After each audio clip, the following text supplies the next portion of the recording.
तुम्हाला माहितीये, कधी-कधी ना अगदी साध्या वाटणाऱ्या गोष्टी आपल्याला आयुष्याबद्दल खूप मोठं काहीतरी शिकवून जातात. आज आपण अशाच एका प्रवासाची गोष्ट ऐकणार आहोत.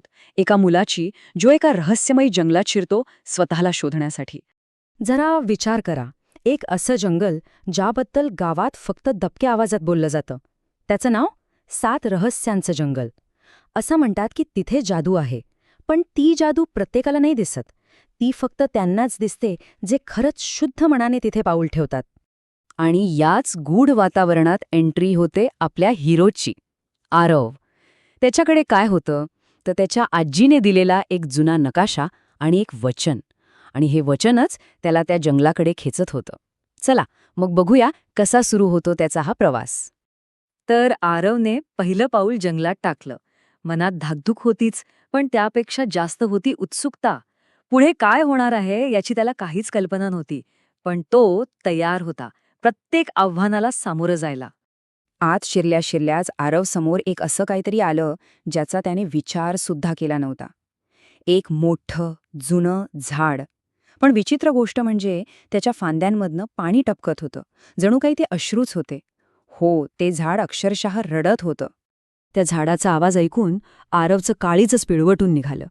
त्याने बघितलं तर काय, कुणीतरी स्वार्थासाठी त्या झाडाखालची सगळी माती उकरून नेली होती. त्याची मुळं उघडी पडली होती. आरवने एक क्षणही विचार केला नाही. त्याने लगेच पाणी आणलं, माती ओली केली, दगडांचा आधार दिला आणि ती मुळं पुन्हा व्यवस्थित झाकली. आणि काय आश्चर्य, जणू काही जादूच झाली. ते झाड पुन्हा टवटवीत हिरवंगार झालं. आणि इथेच आरवला त्याचा पहिला आणि सगळ्यात महत्त्वाचा धडा मिळाला. त्याला कळलं की हे जंगल जिंकायचं नाहीये, तर ते समजून घ्यायचंय. पहिलं रहस्य होतं निसर्गाची काळजी. कारण तुम्ही जेव्हा निसर्गाला काही देता, तेव्हाच तो तुम्हाला आपलंसं करतो. खरं तर इथूनच त्याच्या प्रवासाची खरी सुरुवात झाली. बरं, पहिलं रहस्य उलगडल्यानंतर आरवचा जोश एकदम वाढला होता. त्याला आता पुढच्या रहस्याकडे पळतच सुटायचं होतं. पण तेवढ्यात त्याला एक अगदी हळूस चालणारं कासव दिसलं आणि त्याला मदतीची गरज होती. आता आरवसमोर एक पेच होता. आपल्या ध्येयाकडे धारायचं की वाटेतल्या या गरजू जीवाला मदत करायची. आरवने ठरवलं. त्याने आपल्या घाईवर ताबा ठेवला आणि संयम निवडला. आणि तुम्हाला माहितीये, ह्या निवडीचा फायदा त्याला लगेचच दिसला. पुढे एक नदी होती जिला पूर आलेला होता. जे प्राणी वेगाने पळत होते ना, ते निसरड्या वाटेवरून घसरून पडत होते. पण कासवाच्या त्या संथ पण स्थिर पावलांमुळे आरव अगदी सुरक्षितपणे पलीकडे पोहोचला. तेव्हा त्याला कळलं दुसरं रहस्य, संयम. कधीकधी आयुष्यात हळू जाणं हेच आपल्याला सुरक्षितपणे आपल्या ध्येयापर्यंत घेऊन जात. आतापर्यंतची आव्हानं बाहेरची होती, पण आता वेळ होती आरवच्या आतल्या परीक्षेची. त्याला स्वतःच्या भावनांना सामोरं जायचं होतं. आणि मग अचानक सगळं जंगल शांत झालं. कारण आरवच्या वाटेत उभा होता जंगलाचा राजा, एक प्रचंड सिंह. त्या सिंहाने थेट आरवच्या डोळ्यात बघितलं आणि फक्त एकच प्रश्न विचारला. आरवचं काळीज धडधडत होतंच, पण तरीही त्याच्या आवाजात एक प्रामाणिकपणा होता. तो म्हणाला, मला भीती वाटतेय, पण सत्याच्या बाजूने उभं राहणं हे त्या भीतीपेक्षा जास्त महत्वाचं आहे. आणि सिंहाला आरवचं धाडस नाही, तर त्याचा हा प्रामाणिकपणा भावला. त्याने शांतपणे आरवला पुढे जाण्यासाठी वाट करून दिली. आणि इथे आरवाला तिसरं रहस्य मिळालं, धैर्य. धैर्य म्हणजे भीती नसणं असं नाहीये. धैर्य म्हणजे भीती वाटत असतानाही योग्य गोष्टीसाठी उभं राहणं. सिंहाने त्याची ताकद नाही, तर त्याचं कॅरेक्टर, त्याचं चारित्र्य तपासलं होतं. आता आरवसमोर एक भलतंच चॅलेंज होतं.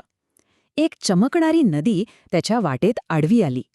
आणि ती नदी काय म्हणाली, मी फक्त स्वार्थी लोकांनाच पुढे जाऊ देते. आता हे कसं शक्य आहे? मग एक चांगली निस्वार्थी व्यक्ती तिला पार कशी करणार? त्या नदीला वाटलं की आरव नक्कीच काहीतरी मागेल, काहीतरी स्वार्थ दाखवेल. पण आरवने काय केलं? तो अगदी शांतपणे म्हणाला, मला काहीच नकोय, मला फक्त शिकायचंय.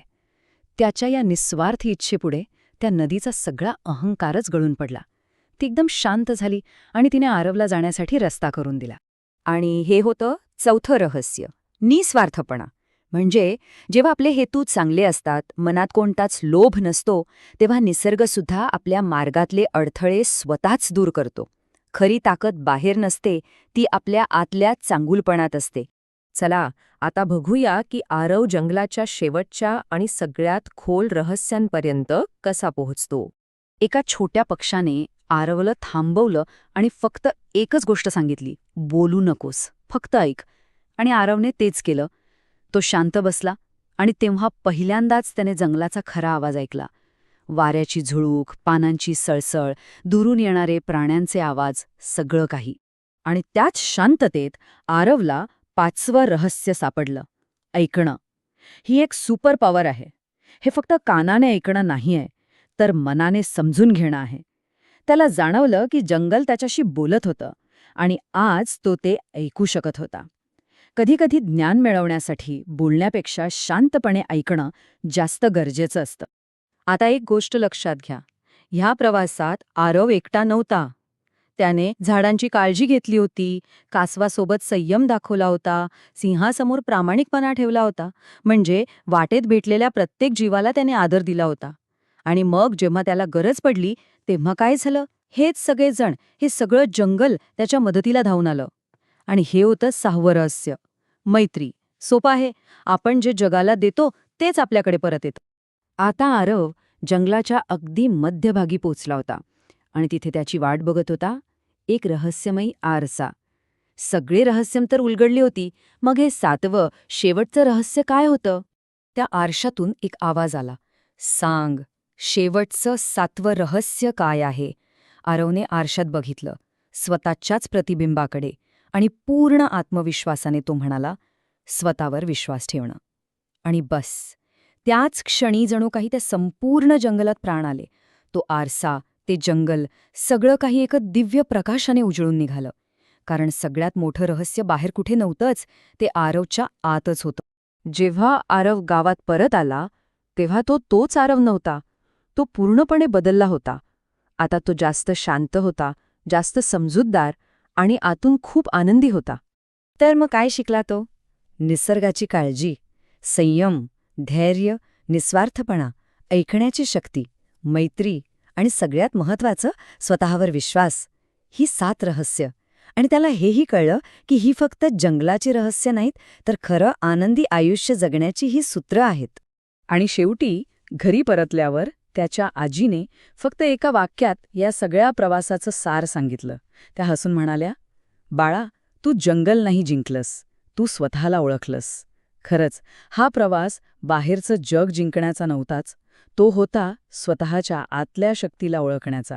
आरवची ही गोष्ट आपल्याला एकच गोष्ट आठवण करून देते की आपल्या प्रत्येकाच्या आत असे एक जंगल आहे, ज्यात अनेक रहस्य लपलेली आहेत. तर मग विचार करण्यासारखा प्रश्न हा आहे की आपल्या आयुष्याच्या या प्रवासात आपण आज स्वतःबद्दलचं कोणतं रहस्य उलगडणार आहोत?